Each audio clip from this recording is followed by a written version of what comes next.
All right, so like I said, life goes on, and so does our investigation of the foundations of animal behavior. So we just finished with behavioral genetics in the previous unit, and now we're here to talk about learning and cognition in this unit. So we're going to start out with learning and memory. So we'll have 3 lectures, and then we'll move on to cognition at the end. So we'll sort of get closer and closer to cognition as we go from this lecture to the next lecture, and finally then rounding up with cognition, whatever that means, cognition. So just getting the iClicker working here. So you'll notice in this one, we'll actually have more iClickers than usual, and that is intentional for reasons that we'll see if you pick up on. So let's move forward. Announcements here is, because we've just finished the, the ARE B, or sorry, Unit B, then the reading assignment and the Canvas exercise for Unit B will be due this Sunday, this weekend. And because we're starting Unit C, then, but Unit C is 3 lectures long, then next weekend, because we'll do this today, Thursday, right? Today, Tuesday, and Thursday, that will be all of Unit C. So that's why it's due then next Sunday. So that's the schedule there. Okay, so let's start with an iClicker just to get our juices flowing. All right, so there's a causal question. How are memories stored? So would we call that, if you think about Tinbergen's 4 causes, Tinbergen's 4 levels of explanation, do you think this causal question comes from the mechanism group, the phylogeny group, the ontogeny group, or the function group? What type of question is it? Is it a question about mechanism, a question about phylogeny, a question about ontogeny, or a question about function? How are memories stored? So go ahead and give that a shot. See how we're doing. All right, so we're getting, right now, it's sort of a bimodal distribution where most are answering mechanism. There are a low level of phylogeny, ontogeny, and then a secondary peak at function. So it's an interesting spread here. So the reasoning here is that when you ask a how question, how is usually your cue that things are going to be more proximate. So a how question is less about costs and benefits, but it's more about exactly how it works. So with that in mind, I would say that, it's probably not function, because function almost always gets answered or gets asked with a why. Why do we have memory? Why are memories stored this way? So if there are multiple ways you could store memories, why in this animal was it selected for to store it this way? Those would be why questions, those would be functional questions. But a how question suggests probably not D.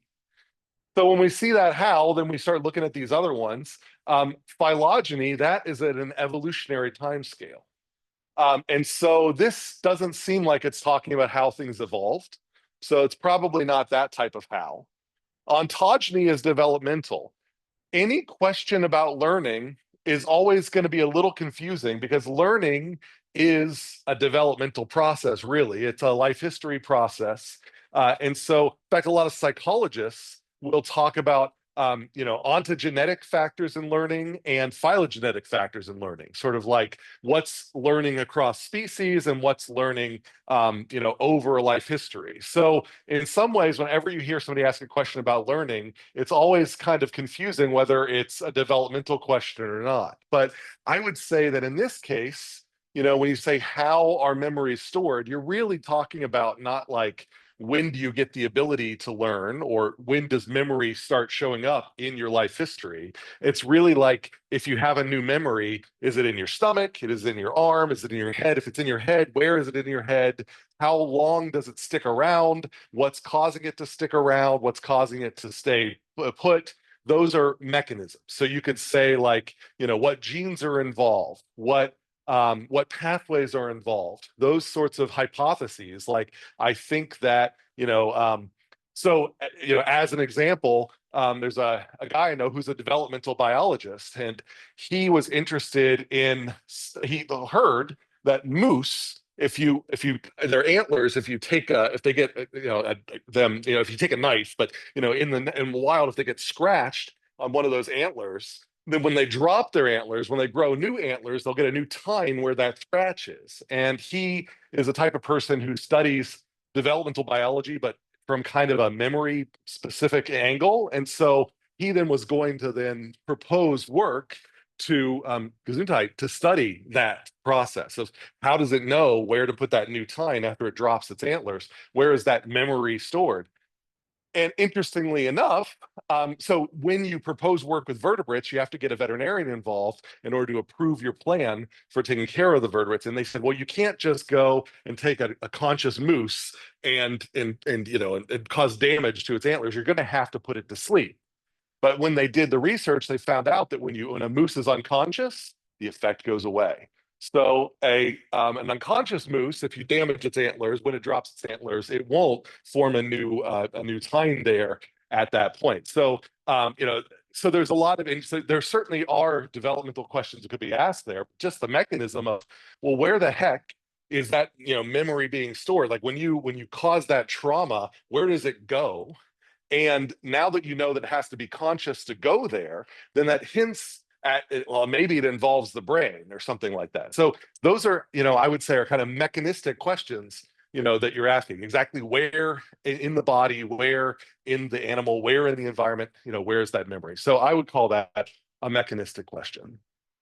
Is that clear? Any questions about that? A how question, typically how is going to be like, very often it's mechanism or phylogeny. How did it evolve, or how does it work? Often, sometimes it also, because ontogeny is pretty proximate to, then you can phrase things in terms of how questions here and ontogeny, but almost never do you say how and it links to function.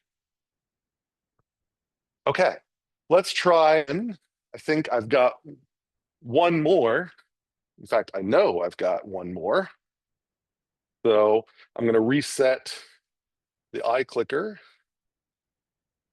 and go to the next one here. So just one more for now. New question, why do animals learn? What type of causal question is this?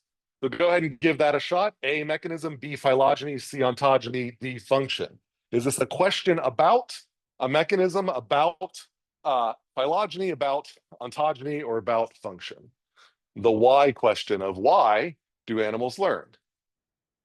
So after that last discussion, and it should have given some hints here. And so right now we've got a strong mode at function, and then a little side lobe at ontogeny, and then a couple of phylogeny and mechanisms here. So again, the trick, or not the trick, but the key here is the why question. Why questions are, there are ways to phrase these questions. Usually there's ways to kind of do a little bit of manipulation and turn how questions into why questions and why questions into how questions. But usually the most natural way to ask functional questions is why. Why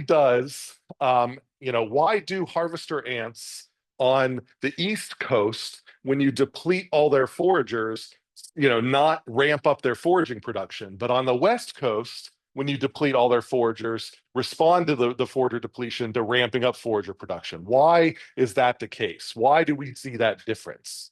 Is there an adaptive value to having the adaptive demographics on the West Coast, but not on the East Coast? So those are the why questions, why might that be? So when we see why, we normally think function. If you feel pulled towards one of these, then you just have to be careful. There are, again, ways to phrase things. How questions is why questions is how questions. But the answer to this question doesn't presuppose any particular mechanism. The answer to this question isn't, you could say, well, why do animals learn? you could answer that with, well, animals learn because the last common ancestor of, animals and fungus learned. But that would be a phylogenetic answer. So that doesn't answer the functional question of, okay, so, but, what's maintaining the learning in the population? And, but you could say phylogenetically that, oh, well, it's, you're going to see a strong learning signal among all animals because all animals had a common ancestor that learned. So there are ways to phrase this where they could be answered by phylogenetic hypotheses, but the phylogenetic hypotheses don't preclude functional hypotheses.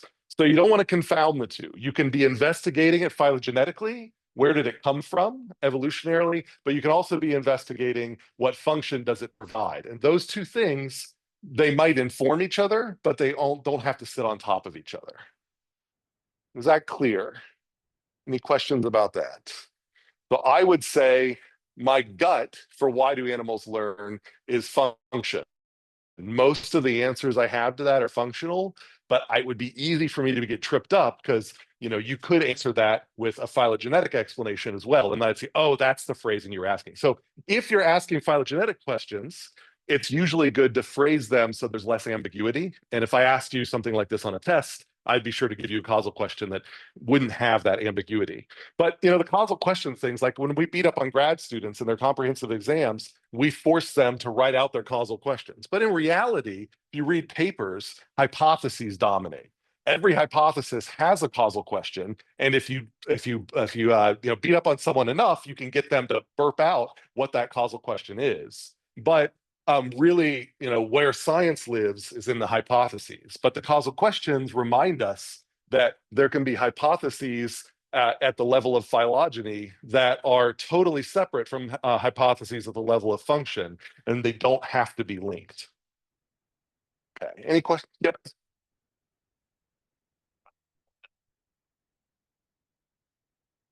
Well, so again, learning is one of these things where always you can pull you towards ontogeny because learning is you develop skills over time.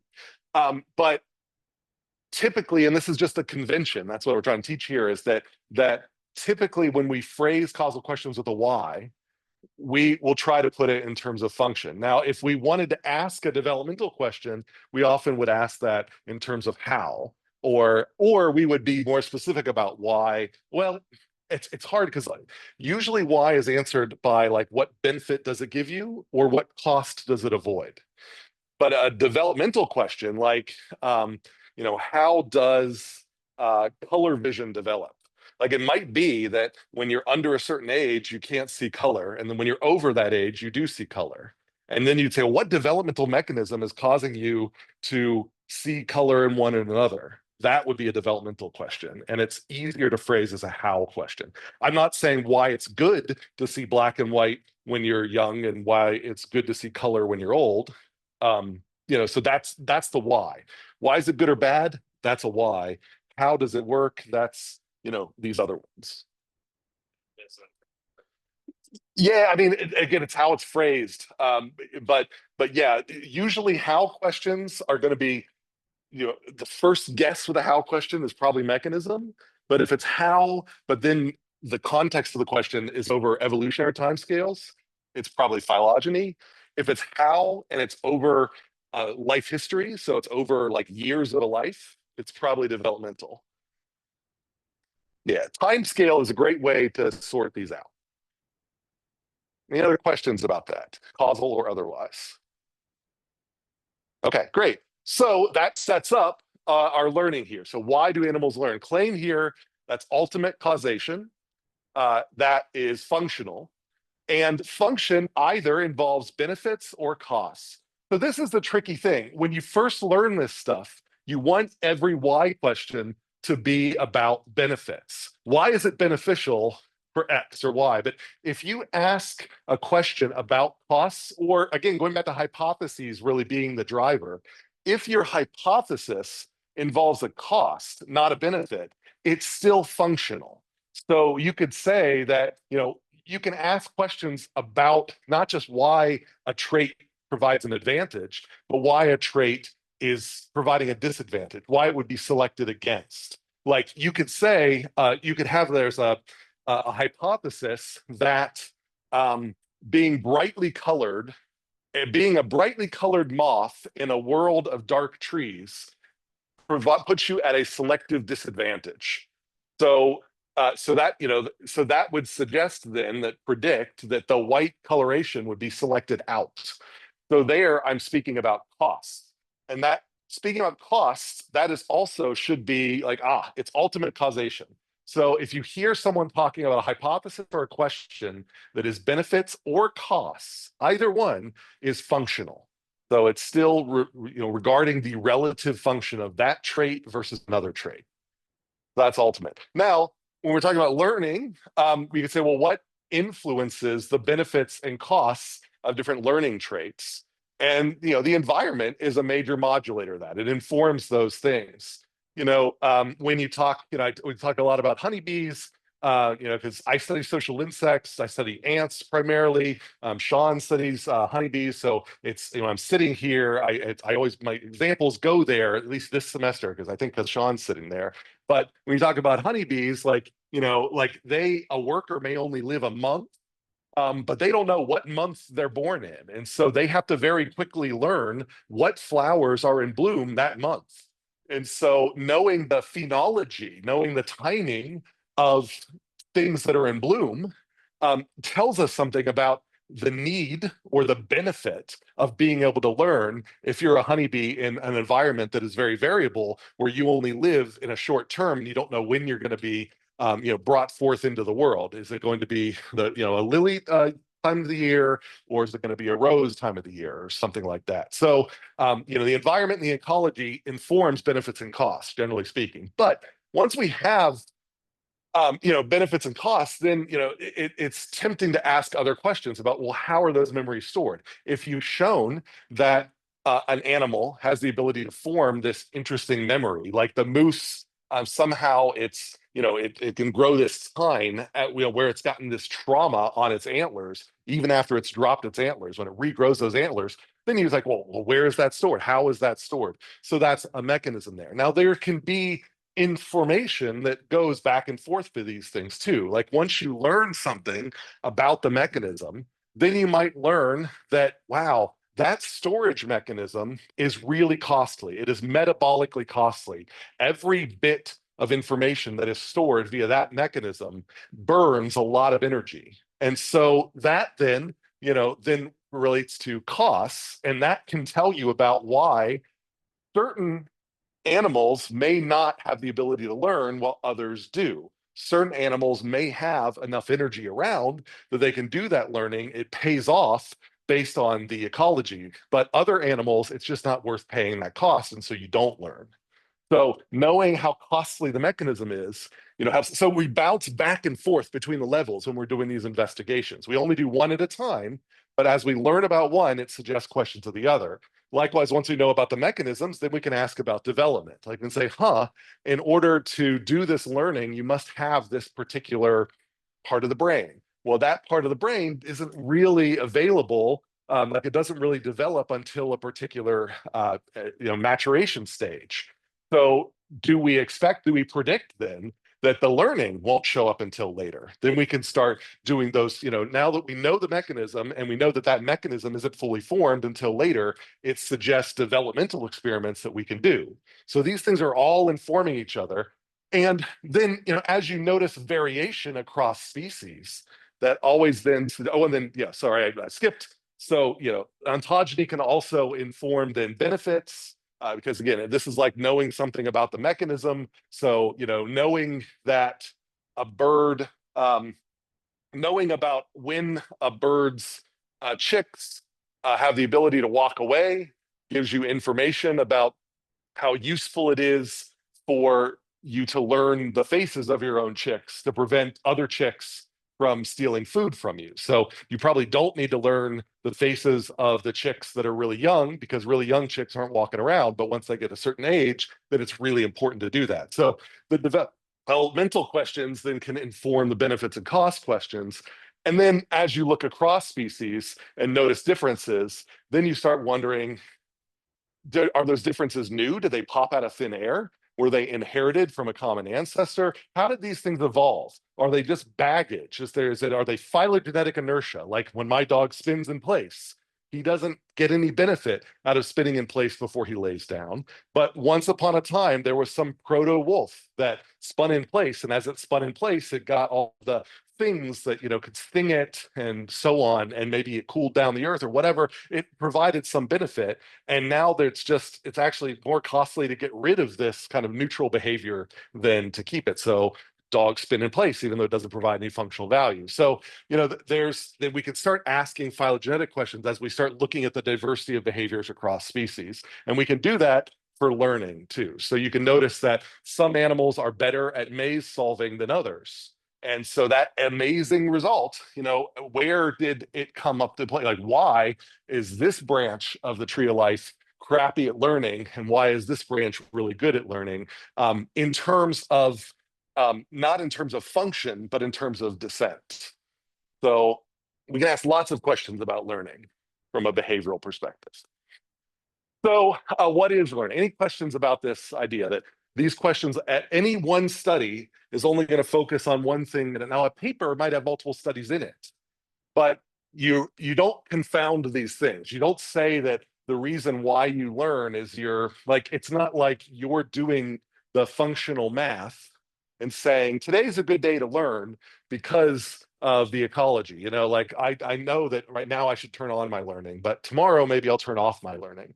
That's that could be a hypothesis for how learning works, but that would not sort of fit Occam's razor. Like that would sort of be there are probably more parsimonious explanations that we can separate out the function at an evolutionary time scale with the mechanism at the today time scale. So we do studies at the four levels, but then the results of the studies inspire new studies potentially at other levels. So you are allowed to do work across all four levels, but whenever you're doing work at a particular study, you're working within a level. So that clear? All right, so, and I beat you over head with this because of learning curves, which we're just about to learn about. It takes a while to learn things. So what is learning? Learning is a change of behavior as a part of experience. We use the term plasticity.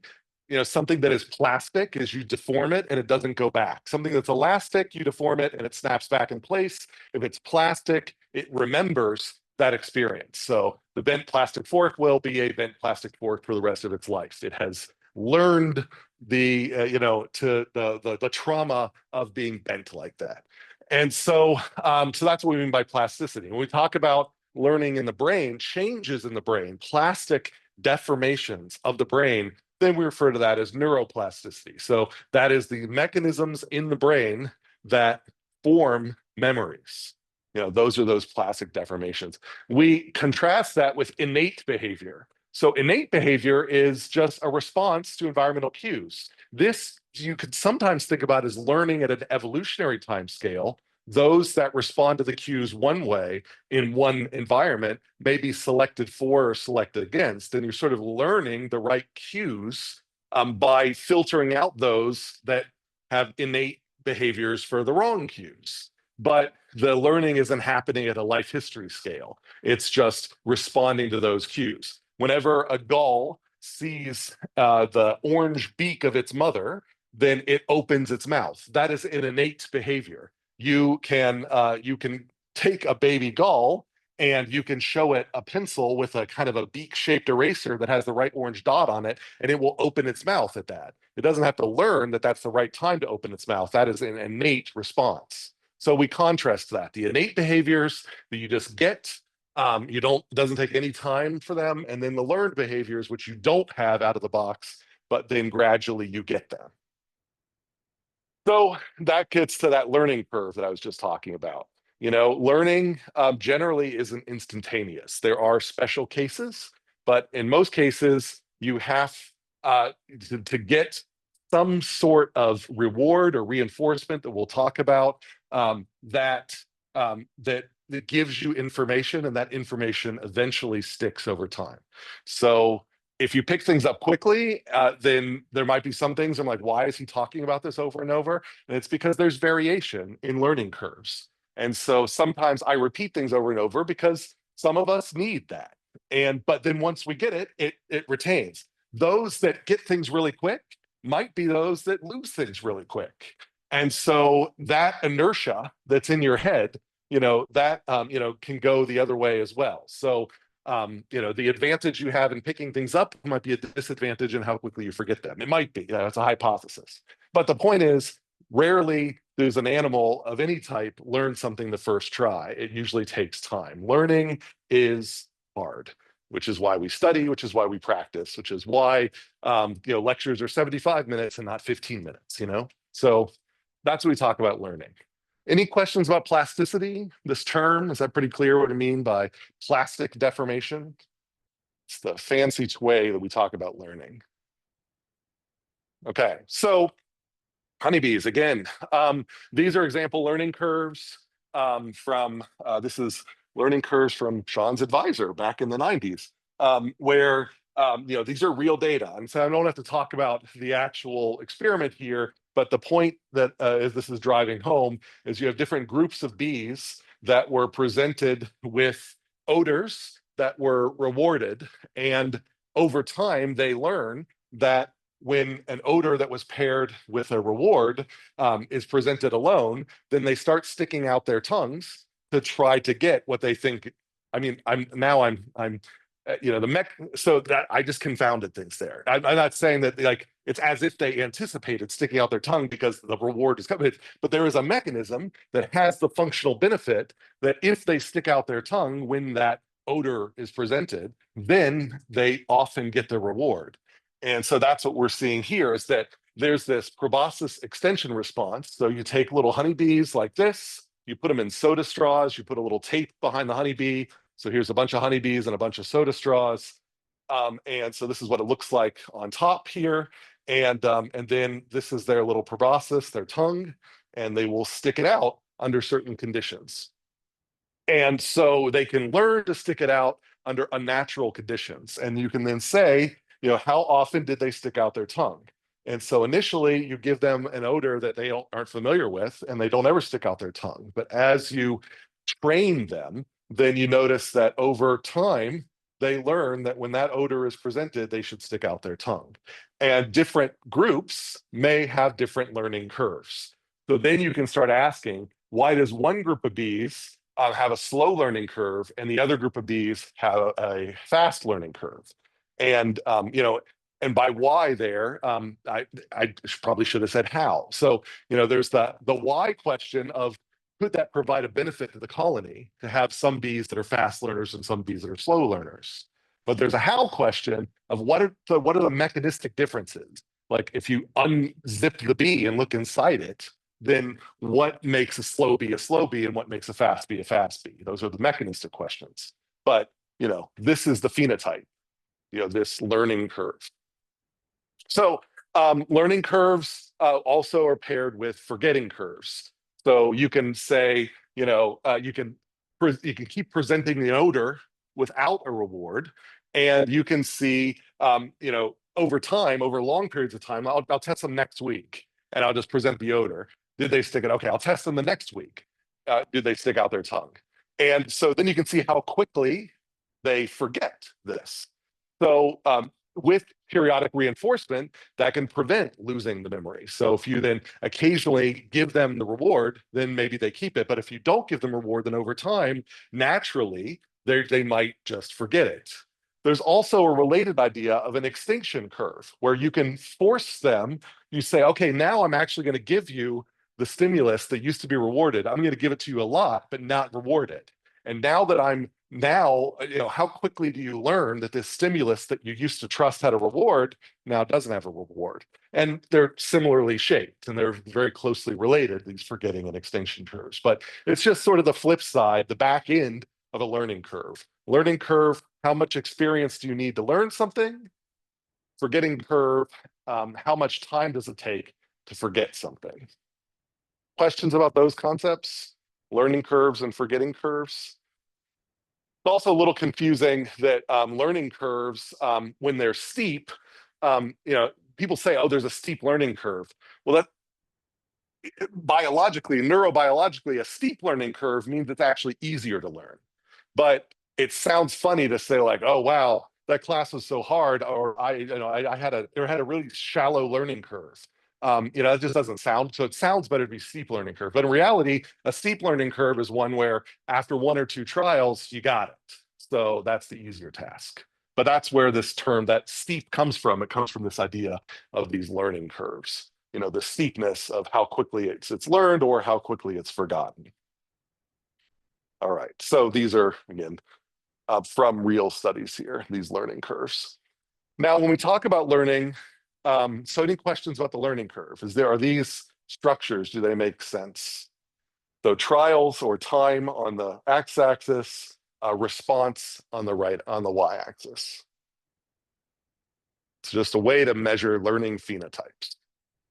It's like the trial. So how often? So let's give you a test now. Okay, you didn't respond. Okay, let's now give you the trial. Now let's give you the trial. How long does it take for you to actually do it? Start doing it. Okay. Now, when we talk about learning, it's entwined with memory. So we not only can test how quickly you learn something, but how you retain it. And so, this is a study of short-term memory. So a time scale here matters. And so the idea here is you look across different types, in this case of bees, and you say, you 15 minutes ago, you 100% of the time would stick out your tongue when we gave you this odor. Now we've waited 15 minutes, you haven't experienced the odor or any rewards, then do you still do that behavior? Or has it declined? Now is it 80% instead of 100%? And so you can, and then you can say, are there certain things that you have longer memories of than others? So we can ask lots of questions about short-term memory. So how quickly do things just naturally go away? So that's what we mean by short-term memory is, things that are forgotten quickly versus things that are automatically retained. So that suggests that we need to be talking about temporal scale in terms of learning, that that's somehow important. So that's where we're pivoting to next, is thinking about the neuron and short-term and long-term memory. So not a neurobiology course, so we're not going to go into a lot of this details. I'm going to mention axons and dendrites and synapses, but not expecting you to, to go back to be able to recall all of that information. But it's good context for thinking about costs, benefits, and mechanisms. Because, there is this question of like, again, the mechanistic question, what is different between short-term memory and long-term memory? I might remember that there's an eraser on the floor, and so I will, step around it as I walk, as I pace back and forth, as I commonly do. But if I don't step around it for a little while, I might then trip over it a few minutes later because I, forgot about it. And it's like I don't even remember remembering it. Why? So what's going on there versus remembering where this room is? And, so what's the difference in what's going on in my head or what's going on in my neurons? So, neurons are these networks, these cells, which have these bodies, these soma, these long pathways here, these axons, and there are these dendrites which connect to the end of the axon. So each neuron can create a network where it can gather input at this end, and then it can send signals down here that become input to other neurons downstream. It's the basic idea here. And the key thing that we focus on is the synapse. And so you've got up here, this is your dendrite, and this is your axon. So this is coming from here's the sort of soma, the kind of cell body of a upstream neuron or a presynaptic neuron. This is the synapse here. This is the gap between these neurons, and here's the dendrite that is down here. And it turns out, and I think somebody won a Nobel Prize for this, that you can see the mechanism of short-term and long-term memory right inside this cell. And so the idea here is that And you can investigate these things by knocking out different mechanisms inside the cell and seeing what happens to the animal. And you can you can extinguish short-term memory while maintaining long-term memory, or vice versa, by playing with these things. And that will just give you confirmation that you understand the mechanisms of these two memory sources. And the idea here is that you've got this cell, it's got a bunch of, it's basically just a bag of goo. It doesn't matter what's in that goo. But the important thing is that goo allows for signals to transmit down that long axon and then generate these neurotransmitters that go across this synapse into this dendrite to pass that information on. And so it's really all about how sensitive are the things that are in this synapse right here. What happens in your short-term memory is that you get a recruitment of all of the things that make this synapse easier to fire. You get a recruitment of that inside the cell toward the synapses. So you get this, the synapse doesn't change physically, but its contents, you get a local clustering of all of those things that make the synapse a little more twitchy down here. And that makes this connection easier to fire for the short amount of time that things stay kind of clustered down here. And so that is going to happen on a scale of less than a second to seconds, maybe to minutes, but not longer than minutes. So that's how these short-term memories are. If I happen to trip over this thing, then there are going to be synapses that fire due to that stimulus of that are temporarily going to cause a restructuring inside my neurons, not of my neurons, that are going to cause me to remember for a few seconds that that thing was right there. Now, if I keep stubbing my toe on this thing, then eventually there's going to be a little flag that will be added to this synapse, to these neurons, that will, well, for one, it's going to help me remember that for a few more minutes. And so it'll keep happening that way. But what is going to happen is that flag, when I go to sleep, that flag is going to cause my sleeping processes to engage in memory consolidation. And that is where we form long-term memory. And what's going to happen is that while I'm sleeping, all of these little tags, and there are other mechanisms that are similar to this, but same idea, all of these little tags are going to get visited by these processes that engage the nucleus of the cell. And so at this point, you're actually asking the neuron to build a more sensitive synapse. And so at that point, it said, wow, this synapse got triggered a bunch today. So rather than requiring the periodic reinforcement from getting my toe stubbed by this, tomorrow I'm just going to know without getting my toe stubbed that this thing is here. Because I got my toe stubbed so often the previous day, this got marked. And then while I was sleeping, my neurons started to produce new proteins that reshaped this synapse, making the synapse at a more permanent level more sensitive. That's how we get long-term memory.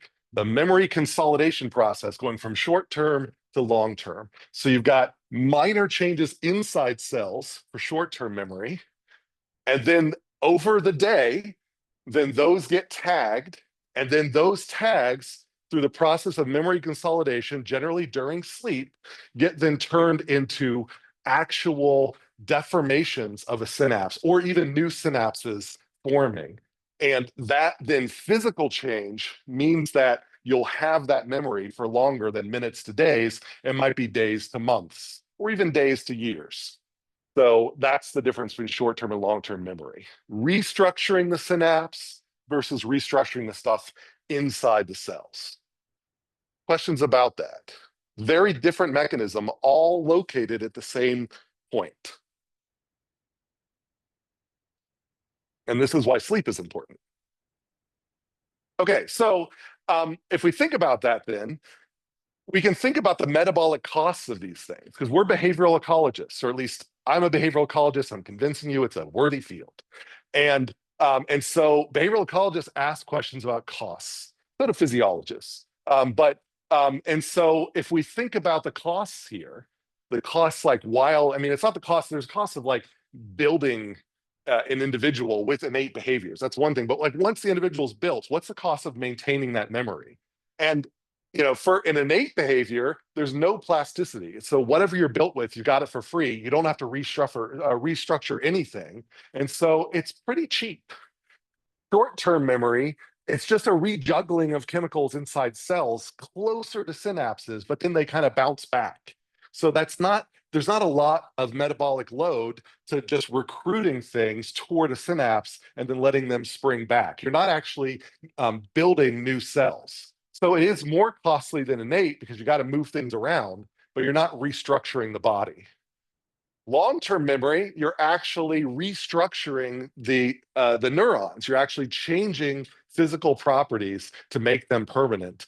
And that requires, while you're sleeping, a lot of energy to be used to do that reshaping, to grow those parts of yourself or to cause some of them to rescind, but basically to change. So there's a lot of metabolic load there. And then there's, long-lasting memory. So this is not a term that a lot of neurobiologists will use, but it is a term you see in your book. And it's emphasizing that, there are extinction rates and forgetting rates for long-term memory. You don't automatically remember things for the rest of your life. And so if you want to remember something for the rest of your life, then you might need periodic reactivation or rehearsal to keep track of that. Now we're going to learn about something called imprinting that achieves that, but it achieves that using some pretty costly developmental mechanisms. So the point here is that as you get from shorter to longer term, then you get a greater load. You pay more costs. You have to eat more muffins to remember things longer, and that should show up in why certain animals under certain conditions learn well and other animals under other conditions don't. So do you follow me about the metabolic costs here? That short-term memory is cheaper than long-lasting memory. And innate memory or innate behavior is sort of the cheapest on this scale. Okay, so then we have to ask, as behavioral ecologists, okay, they cost the different amounts. What is their benefit? What do you get out of each one of them? In order to really understand the net benefit to you is benefit minus cost. And so we have to think about well, these exist at different time scales. So they're probably matched to how things change in the environment. Because if you think about it, innate behavior, well, if you have a really stable environment, why go through the process of building a learning engine when it's always going to be that way? If a bee always comes out of the hive and it's always the case that yellow flowers are in bloom and every yellow flower always has got nectar or pollen, then just go to the yellow flowers and just get an innate desire to go to yellow. Done. Don't have to learn anything. But if things change, then you do have to learn things. So if things are relatively stable, then we think that that probably has selective pressure against learning, because why learn something that's relatively stable?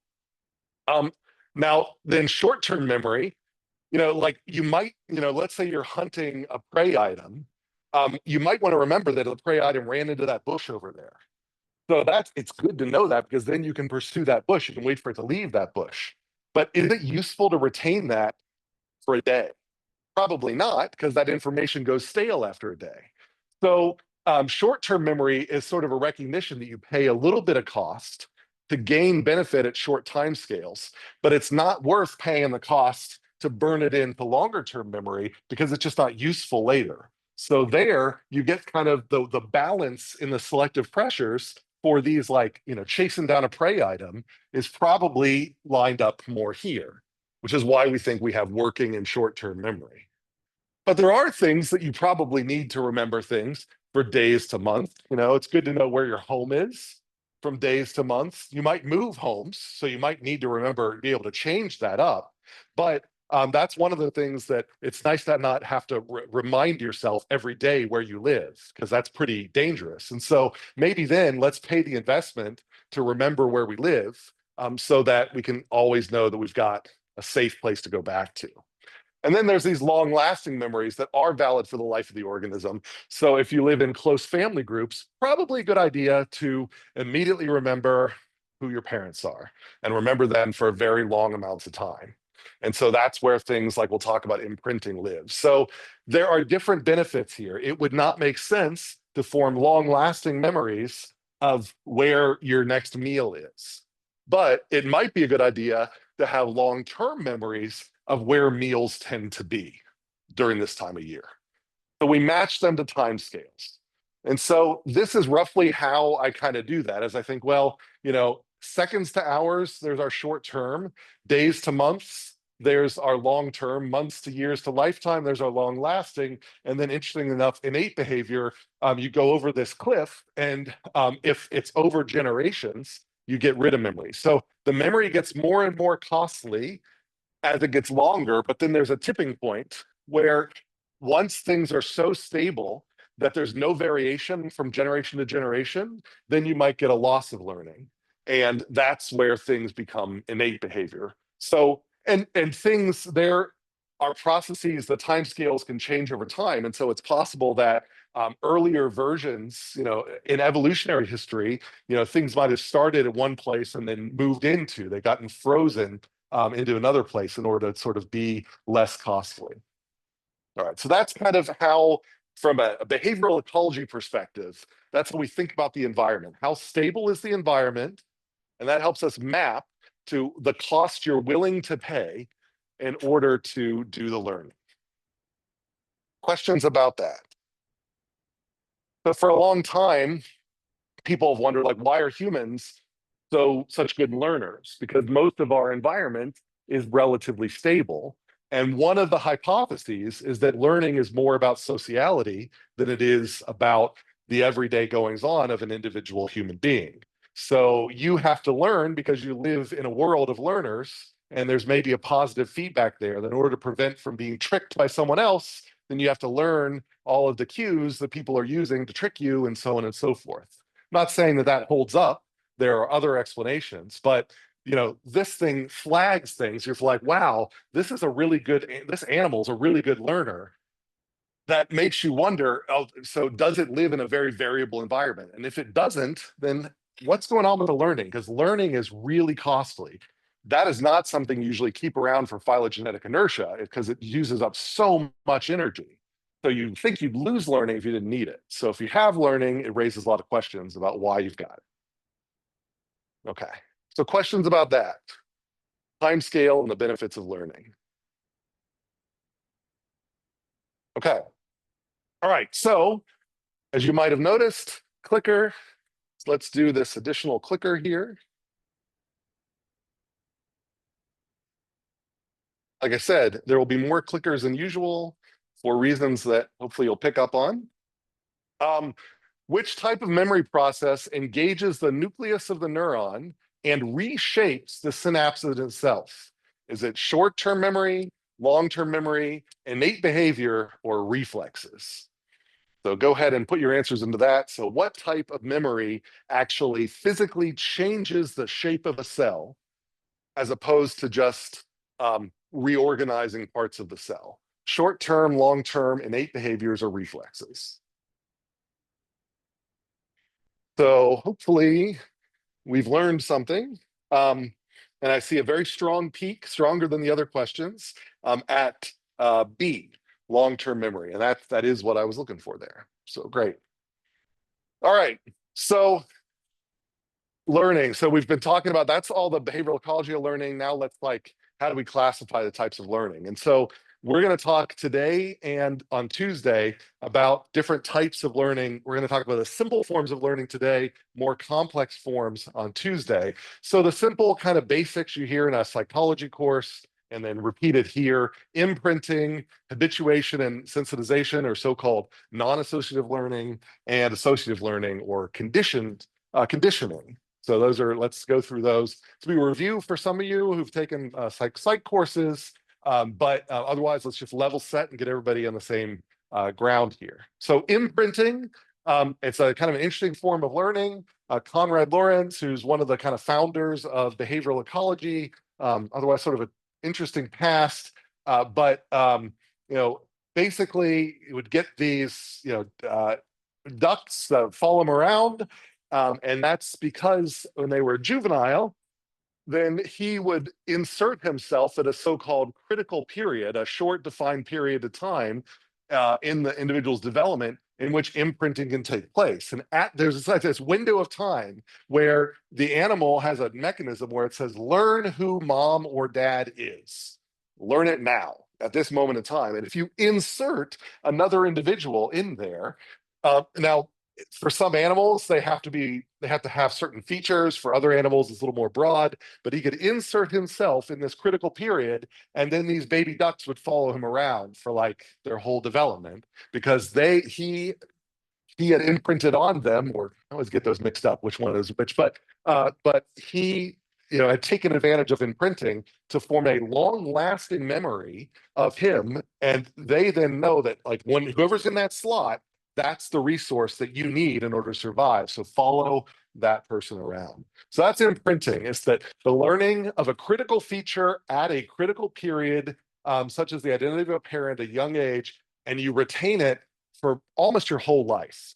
And this is not the normal learning mechanism. There are other developmental mechanisms that are engaged to do imprinting to make this long-lasting work. It is not a cheap form of learning, because it's a long-lasting type of learning. It involves epigenetics as well. So there's a lot going on there. But the cool thing about it is it doesn't need to be reinforced. You don't forget things that are imprinted on you. It's just, but they can only be imprinted on you during these critical times in development. So that's imprinting, one type of learning, not a very general type of learning. Questions about that? All right, so then there's non-associative learning. So there's this aplysia here, C hair. They're a common model system to study non-associative learning. And when we talk about non-associative learning, we're associating that with habituation and sensitization. So habituation is the loss of a response to a stimulus, usually when the usually relatively low intensity stimulus is given repeatedly. So in the case of a sea hare, they have this siphon that pops up out of these gills. And if you tap on this siphon just once, it'll seal up and to protect itself. But if you keep tapping gently at a regular frequency, eventually it habituates to that and it opens up and its siphon comes back out. And that is habituation. Now, this is a little different than another process you'll hear, sensory adaptation. So if there's a constant stimulus, so habituation happens at the central nervous system. So for you and me, the brain. But sensory adaptation is a similar process that happens out in the periphery. So like I might not notice anymore the feel of the shirt on my body because it's like this constant input. And it's like because my nerves, my nerve endings, my nerves out at the end of the interface between me and the shirt, they end up kind of factoring out that constant input. And so that gives a similar effect, but it's a very different mechanism. We talk about habituation, it is a happening up here in your central nervous system, and you're usually habituating to a more complex signal that just happens to lose its informational value. So initially, this sea hare that, is like, I shouldn't be being tapped right now. But then they realize after time that, oh, it's not so bad. And so it just stops noticing that signal. Now, if you're tapping that sea hare and then suddenly you whack it really hard, then it will lose its habituation and it will so-called, through this sensitization process. So it will seal back up again and you'll have to tap it lightly again in order to get it to habituate again. So the sudden increase in a response to a stimulus, usually when the stimulus has a relatively high intensity, that's sensitization. So habituation is learning to stop paying attention to a stimulus that has lost its informational value. But then sensitization is learning to start paying attention again. They're not being associated with anything. There's not like associated with reward or reinforcement. There's no punishment that's involved. It's purely attentional and informational. At no point is the sea hare harmed or given sugar or benefited. It's just been stimulated. And when that stimulus seems to have no informational value, it stops paying attention to it. And when it's suddenly new and surprising, it starts paying attention again. Questions about that distinction? Habituation versus sensitization. So you might habituate to the sound of the projector. It's a complex signal, and if you came in, you might notice it immediately, but after sitting here for a few minutes, then it goes into the background. That's habituation. Question? Okay.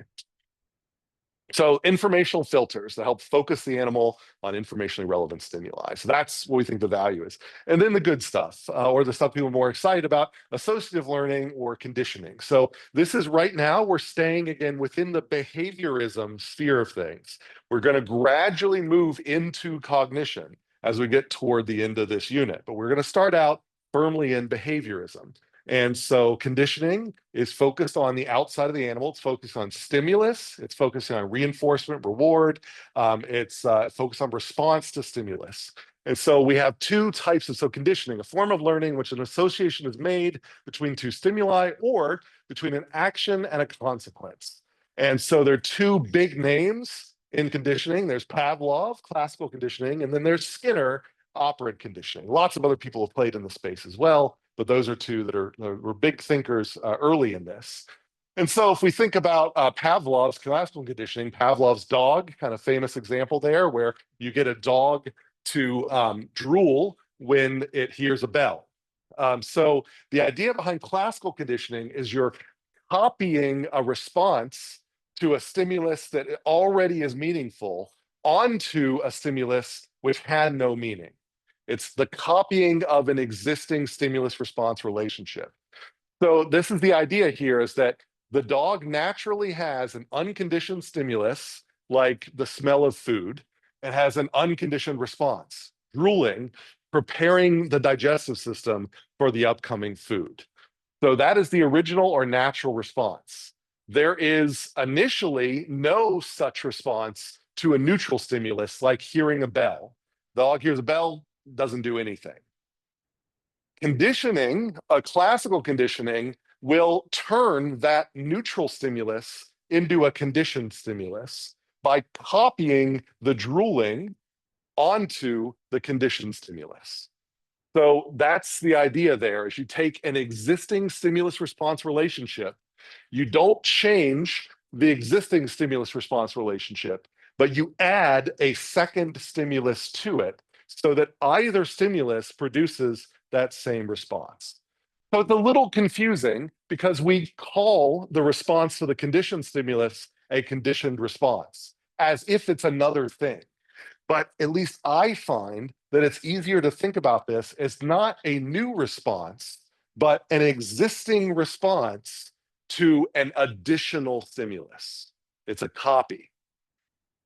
Is that any questions on that? What I mean by classical conditioning, what I mean by copying a response.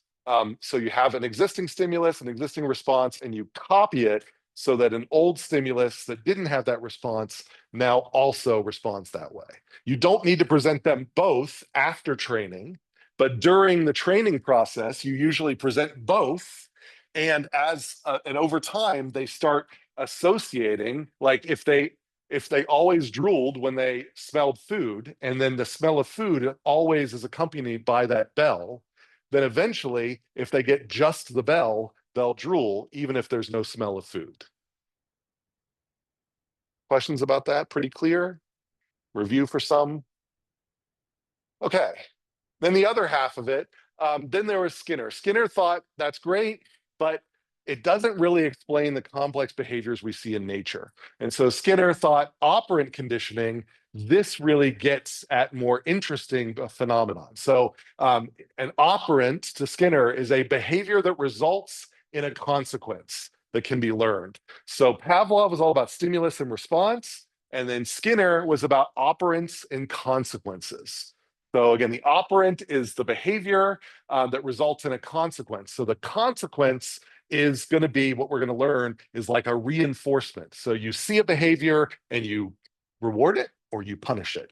So that's what we're going to see here. So the consequences we're talking about are reinforcement and punishment. Reinforcement is something that causes an animal to do a behavior more than it was doing before.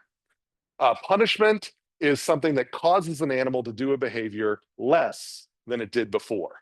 So if it rarely did a behavior and you just happen to catch it doing that behavior once, you can reward it, and then maybe after getting that reward, it will start doing it more often. That's what we mean by reinforcement. If they do it a lot, then every time they do it, you can shock it or flick it or whatever, and then they may stop doing it or do it less. That's what we mean by punishment.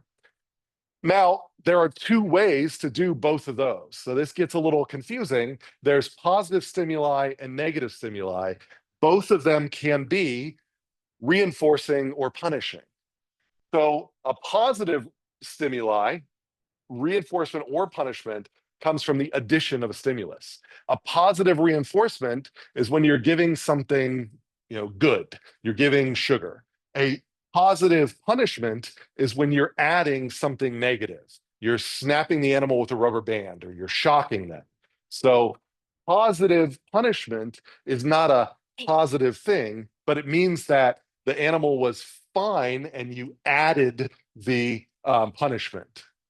There's the opposite of that. Negative reinforcement or punishment comes from the removal of a stimulus. So the background of the animal could be that the whole environment is bad. They're just constantly getting shocked. But then they do a behavior, and then you remove the shock. So by removing the shock, you actually give them reinforcement to keep doing that behavior. So you can have a negative reinforcement by removing something that is normally bad to give that signal. Likewise, you can have a negative punishment where you can, again, the ultimate goal is to decrease the frequency. So a negative punishment is when you take something away, like you're always rewarding them, you're always giving them just sugar water ad libitum, but then they do something you don't like. So then you take the reward away, and that hopefully reduces the frequency of that behavior. So those are the two categories. Does it increase or decrease the frequency of the behavior? And did you add or remove the stimulus? And you can cross those to get all four combinations. Questions about that? Okay. So Skinner boxes, the classic way to do these experiments. This is sort of a smorgasbord of ways to reinforce and punish an animal. They can get shocked, they can get fed, rewarded. They've got little levers like the one that I think I've got an image of a mouse pushing a lever. I don't have it on here, I guess, but a little lever that they can push. They get lights that they can respond to. There's loudspeakers. What was that? Oh, I'm sorry. Yeah. So there's the little lever there that a couple slides back I had a real mouse pushing on that. So lots of stimulus that you can provide, and then reinforcement as well. So common thing you can do there. Now, when we talk about operant conditioning, then we also can talk about whether we're training an animal in a way that sort of is consistent with their evolutionary background. So we can say that an animal can be prepared for the task if it's relevant to their history. So if it involves foraging and smelling for food items, then that's kind of relevant to it. We can say unprepared if that has no relevance, like trying to teach my dog Dexter to do my taxes. This has no background in that. Eventually we'll get him there. But right now, he's not very good at it. He just sploots. And then there's contra-prepared, where their evolutionary history actually inclines them to do the opposite. So they've normally, had to chase after prey, and now you're teaching them to, protect prey or something like that. It goes completely opposite to whatever their evolutionary history was. So those are the other terms that are associated with operant conditioning. Questions about any of that? Okay. All right, so there's a star that has been showing up in this top left corner. Did anybody notice the star? Anybody? A couple people.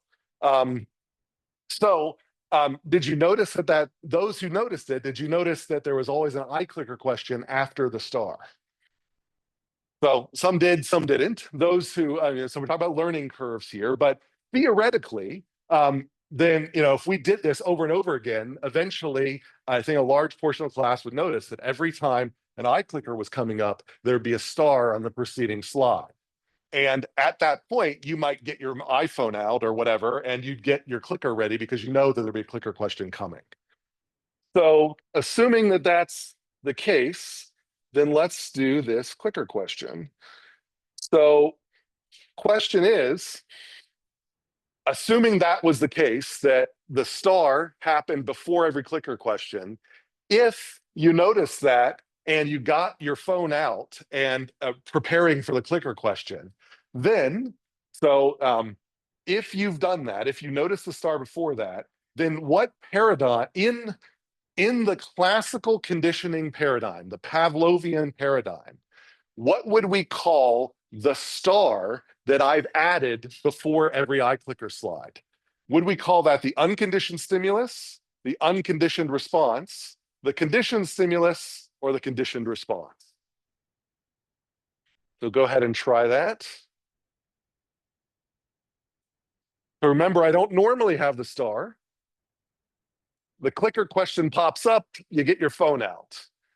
I've added a star, and then now you see the star and you get your phone out. So is the star an unconditioned stimulus, an unconditioned response, a conditioned stimulus, or conditioned response? Let's see how that turned out. We've got a huge mode at C, conditioned stimulus.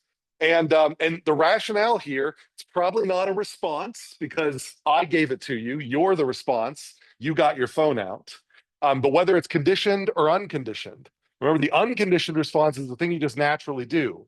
This slide without the star, that is our unconditioned stimulus. The new thing that I added that now you get your phone out when you either see the star or see this slide, that is the conditioned stimulus. So I was looking for that conditioned stimulus DS. So good job there. All right, this is what we covered today. It's a lot to learn.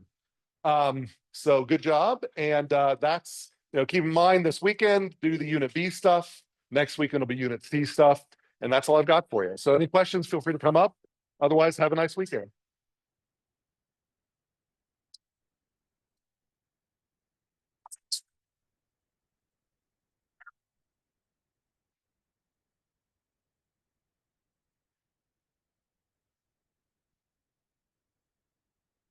You too.